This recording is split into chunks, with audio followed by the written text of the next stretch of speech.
হ্যাঁ, বাটা মাছ দিয়ে বেগুন আলুর তরকারি বানাবো। মাছ ভাজা, নুন হলুদ দিয়ে মাছটা ভাজছি, তারপর ঝোলটা বানাচ্ছি, দেখাচ্ছি। প্যানে 5 ফোড়ন দিলাম,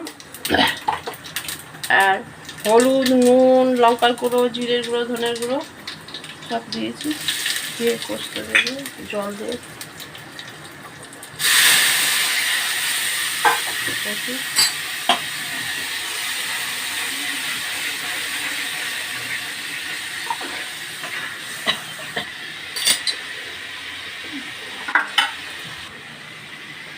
মশলাটা হয়ে গেছে। আগে থেকে আমি বেগুন আর আলু সিদ্ধটা করে রেখেছিলাম, একটু দিয়ে দিলাম কষাটা।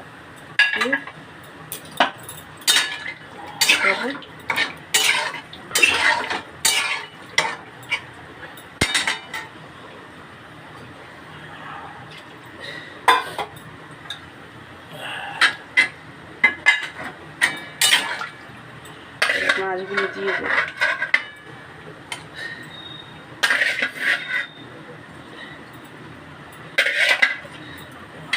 একটু ফুটলেই আর মাছের ঝোল শেষ।